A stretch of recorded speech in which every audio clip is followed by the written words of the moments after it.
வணக்க நண்பர்களே, இந்த பகுதியில் நம்ம என்ன பார்க்க போகிறோம் அப்படின்னா 9ஆம் வகுப்பில் இயல் 7 இருக்கக்கூடிய ஒரு இலக்கணம் தான் பார்க்க போகிறோம். ஆகு பெயர் அப்படின்ற இலக்கணம் பார்க்க போகிறோம். இது ஒரு சிம்பிளான ஒரு இலக்கணம் தான். சரிங்களா? சிம்பிளாக இதை நம்ம முடிச்சிடலாம். எளிமையாக இதை புரிஞ்சிக்கலாம். சரிங்களா? ஓகே. இப்போ ஆகு பெயர்னா என்ன அப்படின்னா புக்கில் ஒரு வரையறை கொடுத்துருப்பாங்க. அதாவது ஒன்றன் இயற்பெயர் அதனோடு தொடர்புடைய மற்றொன்றுக்கு ஆகி வருவது ஆகு பெயர் அப்படின்னு கொடுத்துருப்பாங்க. அப்போ ஆகு பெயர்னா என்ன அப்படின்னா, இப்போ நான் ஏதோ ஒரு தகவல் உங்களுக்கு நான் சொல்ல போகிறேன் அப்படின்னா அதை டைரெக்டாக சொல்லாமல் அதனோடு சம்மந்தப்பட்ட வேறொரு விஷயத்தை நான் சொல்கிறேன். அதுதான் ஆகு பெயர் அப்படின்னு சொல்கிறோம். இப்போ டைரெக்டாக சொல்லக்கூடிய விஷயத்த சொல்லாமல் அதனோடு சம்மந்தப்பட்ட வேறொரு விஷயத்த சொல்லி அந்த விஷயம் மூலமாக உங்களுக்கு புரிய வைக்கிறது தான் ஆகு பெயர். சரி, ஓகே. இப்போ ஒரு எக்ஸாம்பிளோட பார்க்கலாம். உங்களுக்கு தெரிஞ்ச எக்ஸாம்பிள்ஸ் நான் சொல்கிறேன். இப்போ கிரிக்கெட் பார்க்குறவங்களுக்கு இது தெரியும். இப்போ மேட்ச் போயிட்டுருக்கு, அந்த சைடு போகாதீங்க. எக்ஸாம்பிளுக்காக இதை நான் சொல்கிறேன். சமுதாயத்தில் நம்மளை டைவெர்ட் பண்ணக்கூடிய விஷயங்கள் நிறைய இருக்குது. சரிங்களா? ஓகே. இப்போ கிரிக்கெட்டில் பார்த்திங்க அப்படின்னா ஹிட்மேன் அப்படின்னு நம்ம ஒருத்தரை சொல்லுவோம். அது கிரிக்கெட் தெரிஞ்சவங்களுக்கு தெரியும். ரோஹித் சர்மாவை ஹிட்மேன் அப்படின்னு சொல்லுவோம். கிங் அப்படின்னா விராட் கோலியை சொல்லுவோம். இப்போ 360 டிகிரி பிளேயர் ஒருத்தர் அப்படின்னு சொல்லுவோம். AB de Villiers. இது இந்தியாவின் 360னா சூரியகுமார் யாதவ் அப்படின்னு சொல்கிறோம். அப்போ ஹிட்மேன் அப்படின்னு சொன்னால் ரோஹித் சர்மா நமக்கு தெரியும். ரோஹித் சர்மா அப்படின்னு டேரெக்டாக சொல்லாமல் அதனோடு அவரோடு சம்மந்தப்பட்ட ஒரு விஷயத்தை சொல்லி நம்ம அது ரோஹித் சர்மா அப்படின்னு புரிய வைக்கிறோம். அப்போ ஹிட்மேன் சொன்னால் ரோஹித் சர்மான்னு தெரியுது. அந்த மாதிரி டைரெக்டாக ஒரு விஷயத்த சொல்லாமல் அதனோடு சம்மந்தப்பட்ட ஒரு விஷயத்த சொல்லி புரிய வைக்கிறது தான் ஆகு பெயர் அப்படின்னு சொல்கிறோம். சரிங்களா? ஓகே. புக்கில் ஒரு எக்ஸாம்பிள் கொடுத்துருப்பாங்க. கலாம் சாட் கண்டுபிடித்த மாணவனை ஊரே பாராட்டியது அப்படின்னு கொடுத்துருப்பாங்க. அப்போ கலாம் சாட் அப்படின்றது ஒரு கருவி. அதை கண்டுபிடித்த மாணவனை ஊரே பாராட்டு. ஓகே, கலாம் சாட் அப்படின்ற கருவியை மாணவன் கண்டுபிடிச்சிருக்கான்பா. ஊரே பாராட்டிதுன்னா ஊருன்றது ஒரு இடம். அப்போ அந்த இடம் பாராட்டமா, அந்த ஊரில் இருந்த மக்கள் பாராட்டியிருக்காங்க. சரிங்களா? இது புக்கில் கொடுத்துருக்கக்கூடிய ஒரு எக்ஸாம்பிள் கொடுத்துருக்காங்க. நான் ஆல்ரெடி அதுக்கு புரிகிற மாதிரி ஒரு எக்ஸாம்பிள் சொல்லிட்டேன். ஸோ நம்ம டேரெக்டாக இப்போ கிளாஸ் போகலாம். இந்த ஆகு பெயர் பார்த்திங்க அப்படின்னா இது 16 வகைப்படும். ஆகு பெயர் எத்தனை வகைப்படும் அப்படின்னு கொஷின் கேட்கலாம். வகைகள் ரொம்ப இம்பார்ட்டண்ட். ஆகு பெயர் 16 வகைப்படும். சரிங்களா? அதில் புக்கில் நமக்கு 13 வகைகள் தான் கொடுத்துருப்பாங்க. ரிமைனிங் இருக்கக்கூடிய அந்த 3 வகைகள் நான் கிளாஸில் இப்போ கொடுத்துறேன். சரிங்களா? அது லாஸ்ட்டாக கொடுப்பேன். புக்கில் இருக்கக்கூடிய ஆர்டர் படி அதுக்கடுத்து லாஸ்ட்டாக கொடுப்பேன். சரிங்களா? அப்போ ஒரு விஷயத்த சொல்கிறோம், அதை டேரெக்டாக சொல்லாமல் அதனோடு சம்மந்தப்பட்ட ஒரு விஷயத்தை சொல்லி புரிய வைக்கிறது. இதுதான் ஆகு பெயர். 16 வகைப்படும். அதில் முதல் வகையான பொருளாகு பெயர் அப்படின்னு சொல்லக்கூடிய இந்த முதலாகு பெயர் தான் பார்க்க போகிறோம். இந்த பொருளாகு பெயருக்கும் சினையாகு பெயருக்கும் ஒரு கன்ஃபியூஸ் இருக்கும். அது என்ன அப்படின்றத நம்ம இந்த வீடியோவில் தெளிவாக பார்த்துருவோம். சரிங்களா? மற்றதெல்லாம் எளிமையாக தான் இருக்கும். சரிங்களா? ஓகே. முதல்ல பாருங்கள், பொருளாகு பெயர் அப்படின்னு சொல்லலாம். இதில் இதை முதலாகு பெயர் அப்படின்னு சொல்லலாம். இன்னொரு பெயரை வச்சு அழைக்கிறோம். அப்போ பொருளாகு பெயர்னா என்ன அப்படின்னா, இங்கே உதாரணம் கொடுத்துருக்காங்க பாருங்கள். எடுத்துக்காட்டு, முல்லையை தொடுத்தால் அப்படின்னு இருக்கு. அப்போது இங்கே முல்லையை தொடுத்தால் அப்படின்றது, முல்லை அப்படின்றது ஒரு கொடி. அந்த முல்லை கொடியை எடுத்து போயிட்டு தலையில் சூடிக்க முடியுமா? இல்லை. அப்போது அதில் இருக்கக்கூடிய அந்த பூவை தொடுத்தால் அப்படின்னு அர்த்தம். ஏன்னா பூ தானே நம்ம சூடிப்போம். அப்போது முல்லை தொடுத்தால் அப்படின்னா அந்த கொடியை எடுத்து சூடிக்க முடியாது. அப்போ அதனோடு சம்மந்தப்பட்ட அந்த பூவை தான் சொல்கிறாங்க. அந்த பூன்றது இது என்ன அப்படின்னா, இது சினை. இது ஒரு உறுப்பு. அப்போ ஒரு உறுப்பை சொல்லாமல் அதனோடு முழு பெயரை பற்றி சொல்கிறது. அதனால தான் இதை பொருளாகு பெயர், முதலாகு பெயர் அப்படின்னு சொல்கிறோம். சரிங்களா? ஓகே. அதுக்கடுத்து பார்த்திங்க அப்படின்னா இடவாகு பெயர் அப்படின்னு சொல்கிறோம். அதாவது வகுப்பறை சிரித்தது அப்படின்னு கொடுத்துருக்காங்க. இப்போ வகுப்பறை சிரித்தது அப்படின்னா வகுப்பறை என்னன்னா ஒரு ரூமு. அந்த ரூம் சிரிக்குமா? இல்லை. அந்த வகுப்பறையில் இருக்கக்கூடிய மாணவர்கள் சிரிச்சிருப்பாங்க. சரிங்களா? அதனால் இதை நம்ம என்னன்னு சொல்கிறோம் அப்படின்னா இடவாகு பெயர் அப்படின்னு சொல்கிறோம். இப்போ இந்த உதாரணங்கள் கொடுத்துட்டு இது என்ன பெயர் அப்படின்றத கேட்கலாம். சரிங்களா? ஓகே. அதுக்கடுத்து பார்த்திங்க அப்படின்னா காலவாகு பெயர் அப்படின்னு சொல்கிறோம். காலவாகு பெயர் அப்படின்னா கார் அறுத்தான் அப்படின்றது. இந்த கார் அப்படின்றது இங்கே எதை குறிக்கும் அப்படின்னா காலத்தை குறிக்கும். அப்போ கார் காலத்தில் பயிரிடக்கூடிய அந்த கார் காலத்தில் விளைவிச்ச அந்த பயிரை அறுவடை செய்தான் அப்படின்னு அர்த்தம். அப்போ கார் அறுத்தானா காரை போயிட்டு அறுக்கிறான்ல, கார் காலத்தில் விளைந்த அந்த பயிரை அறுவடை செய்தான் அப்படின்னு அர்த்தம். அதனால் இதை நம்ம காலவாகு பெயர் அப்படின்னு சொல்கிறோம். அதுக்கடுத்து சினையாகு பெயர். இப்போ சினைனா என்னன்னு சொன்னோம், இங்கே பார்த்தோம் உறுப்புன்னு பார்த்தோம். அப்போ அந்த உறுப்பை சொல்லாத அந்த முழு பொருளை சொல்கிறது. இப்போ மறுக்கொழுந்து நட்டான் அப்படின்னா மறுக்கொழுந்து அப்படின்றது இது என்னது அப்படின்னா இது வந்து பூ. அப்போ அந்த பூ போய் நட முடியுமா? இல்லை. அப்போ அந்த முழு செடியை வந்து நடுறான். அப்போ முழு செடியை நடுறான். அப்போது நல்லா கவனிங்க, சினையாகு பெயர் அப்படின்னா உதாரணம் வந்து சினையை தான் கொடுத்துருப்பாங்க. ஆனால் அது எதை குறிக்கும் அப்படின்னா அந்த முழு பொருளை குறிக்கும். அவ்வளோதான். சரிங்களா? புரியுதா சொல்கிறது? சினையாகு பெயர் அப்படின்னா உதாரணம் வந்து சினையை தான் கொடுத்துருப்பாங்க. மறுக்கொழுதுன்றது சினை, அது வந்து ஒரு உறுப்பு, அதாவது அந்த செடியில் ஒரு பூ, அந்த பூ வந்து ஒரு உறுப்பு இல்லையா? அப்போ சினையாகு பெயரில் சினையை தான் வந்து கொடுத்துருப்பாங்க. ஆனால் அது எதை குறிக்கும்? அந்த முழு பொருளை குறிக்கும். அந்த மாதிரி பொருளாகு பெயரில் முழு பொருளை கொடுத்துருப்பாங்க. ஆனால் அது எதை குறிக்கும் அப்படின்னா சினையை வந்து குறிக்கும். சரிங்களா? இதுதான் இந்த ரெண்டுத்துக்கான டிஃப்ரெண்ட். ஓகேவா? அதுக்கு அடுத்து போகலாம். பண்பாகு பெயர்.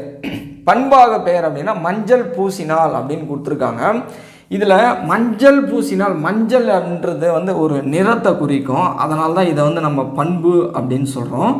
அப்போ இங்கே வந்து அந்த மஞ்சள் நிறம், பச்சை நிறம், இந்த வெண்மை இது வந்து நம்ம பூசிக்கிறோமா? அப்படி கிடையாது. மஞ்சள் நிறத்தில் இருக்கக்கூடிய அந்த கிழங்கை வந்து பூசினால் அப்படின்னு அர்த்தம். அதனால் இதை நம்ம என்னன்னு சொல்கிறோம் அப்படின்னா பண்பாகு பெயர் அப்படின்னு சொல்கிறோம். அதாவது மஞ்சள்ன்றது ஒரு நிறம், அந்த நிறத்தை தான் நம்ம பண்பு அப்படின்னு சொல்கிறோம். சரியா? அந்த நிறம் வந்து பண்பை வந்து குறிக்கும்.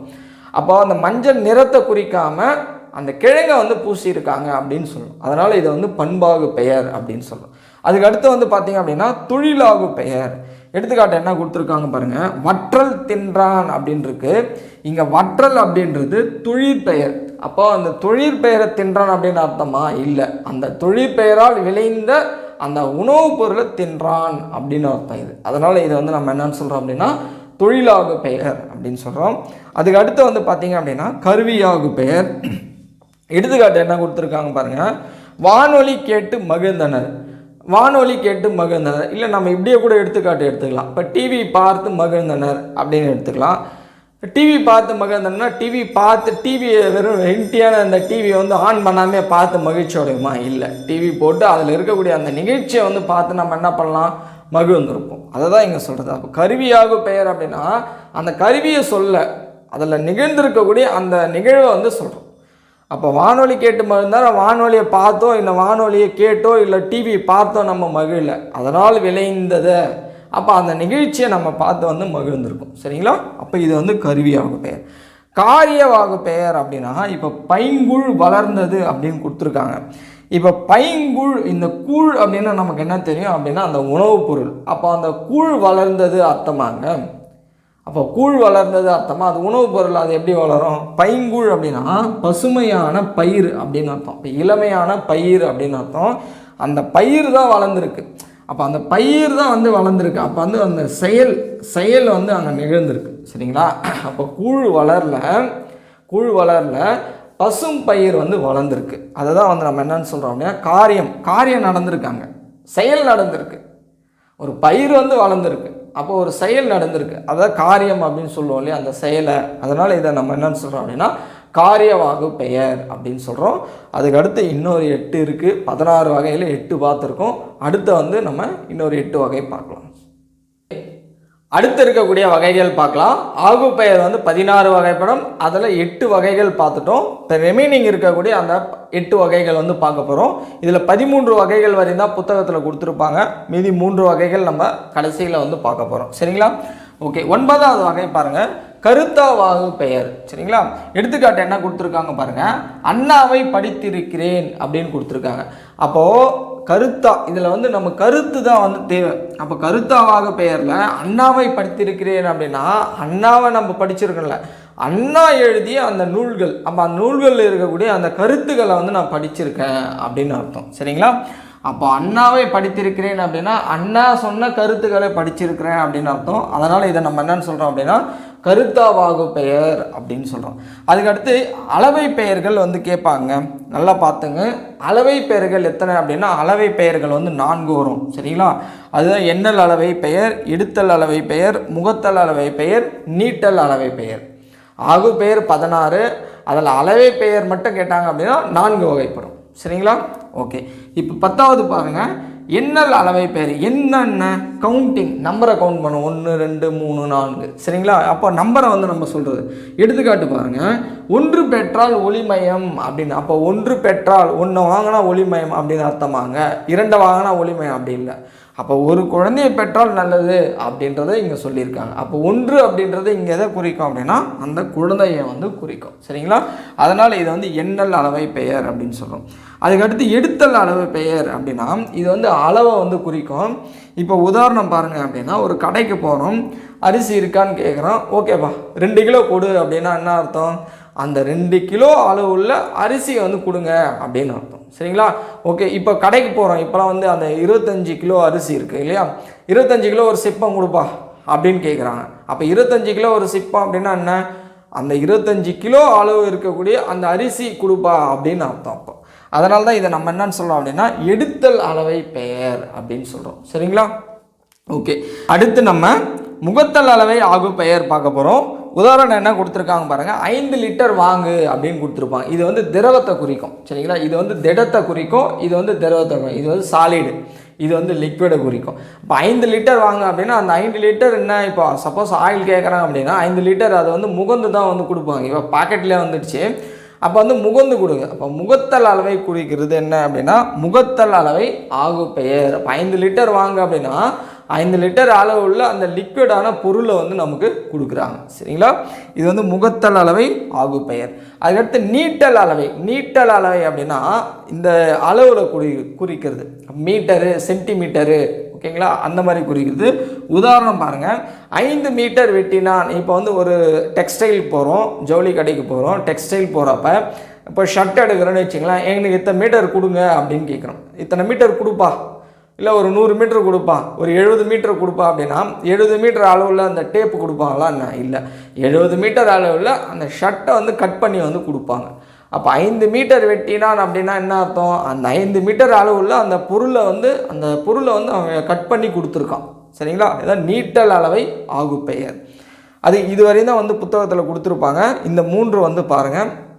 தானியாகு பெயர் அப்படின்னா இல்லை தானம் அப்படின்னு அர்த்தம். தானம்னா இடம் அர்த்தம், சரிங்களா? தானம் அப்படின்னா இடம்னு அர்த்தம். ஏன்னா பொருள்களை கூட கேட்டுருவாங்க, அதனால் பார்த்துங்க. தானம் அப்படின்னா இடம்னு அர்த்தம். எடுத்துக்காட்டு பாருங்கள், இப்போ பாலை ஏற்று அப்படின்னு இருக்கு. அப்போ பாலை ஏற்றுனா பால் வந்து ஒரு லிக்விடு, அது திரவம் இல்லையா? அப்போ அதை ஏற்ற முடியுமா? இல்லை. அந்த பால் வந்து நிரம்பி இருக்கக்கூடிய அந்த பொருளை வந்து ஏற்று அப்படின்னு அர்த்தம் அது, சரிங்களா? அப்போ பால் இருக்கக்கூடிய எந்த இடத்துல இருக்குது அந்த இடத்துல இருக்கக்கூடிய அந்த பொருளை வந்து ஏற்று அப்படின்னு அர்த்தம். அப்போ தானம்னா இடம்னு அப்படின்னு ஞாபகம் வச்சுங்க, சரிங்களா? இப்போ வந்து கீரை இறக்கு அப்படின்னு ஒரு உதாரணம் பார்க்கலாம். கீரையை இறக்கு அப்படின்னா கீரை மட்டும் அப்படியே கையில் தலையில் வச்சுட்டு இருப்பாங்களா? இல்லை, ஒரு கூடை வச்சு அதில் வந்து கீரை வந்து வச்சுருப்பாங்க. அப்போ அந்த கூடையை இறக்கி வச்சா தான் கீரையை வந்து இறக்கி வைக்க முடியும், சரிங்களா? அப்போது தானம் அப்படின்னா இடம் அப்படின்னு அர்த்தம். பாலை ஏற்று அப்படின்னு சொல்கிறோம், பாலை வந்து நம்ம ஏற்ற முடியாது. அப்போ அந்த பால் நிரம்பி இருக்கக்கூடிய அந்த ஒரு கேனையோ இல்லை ஒரு பாத்திரத்தையோ எடுத்து வைக்கிறது, சரிங்களா? ஓகே, அதுக்கடுத்து வந்து பார்த்தீங்க அப்படின்னா சொல்லாகு பெயர். சொல்லாகு பெயரில் என்ன உதாரணம் கொடுத்துருக்காங்க பாருங்கள். வள்ளுவன் சொல் வாழ்க்கைக்கு இனிது அப்படின்னு கொடுத்துருக்காங்க. அப்போது சொல்கிறக்கூடிய அந்த சொல்லு வாழ்க்கைக்கு இனிதுன்னா என்ன? அந்த சொல்லால் நிரம்பி இருக்கக்கூடிய அந்த கருத்துக்கள் வந்து வாழ்க்கைக்கு இனிது அப்படின்னு அர்த்தம். அதனால் இதை நம்ம என்னன்னு சொல்கிறோம் அப்படின்னா சொல்லாகு பெயர் அப்படின்னு சொல்கிறோம், சரிங்களா? அதுக்கடுத்து ஓமை ஆகு பெயர். ஓமை ஆகு பெயருக்கு எக்ஸாம்பிள் என்ன கொடுத்துருக்காங்க பாருங்கள். சகுனி சென்றார் அப்படின்ட்டு. இதில் சகுனி சென்றார் அப்படின்னா என்ன அப்படின்னா அப்போ அந்த சகுனி என்ன செயல் செய்வார்? இப்போ ஓமையாக சொல்கிறாங்க, சரிங்களா? அப்போ மலர் போன்ற பாதம் அப்படின்னு நம்ம சொல்கிறோம். பாதம் வந்து எதன் போல் இருக்குது? மலர் போல் இருக்குது. அப்போ பாதத்துக்கு ஓமையாக மலரை வந்து சொல்கிறோம். அப்போ யாரோ ஒருத்தர் போகிறாரு, அவர் வந்து யாரோட ஓமையை வச்சு சொல்கிறோம்? சகுனியை வச்சு வந்து சொல்கிறோம். ஏன்னா சகுனி என்ன செயல் செய்வாரோ அவர் அந்த செயல் செய்வார். அப்போ சகுனி சென்றார் அப்படின்றது ஓமை ஆகு பெயர், சரிங்களா? இவ்வளோதான் ஆகு பெயர். அதுக்கு அடுத்து வந்து பார்த்தீங்க அப்படின்னா அடுத்த இயலில் யாப்பிலக்கணம் இருக்குது, அந்த பகுதி பார்க்கலாம், சரிங்களா? ஓகே, நன்றி.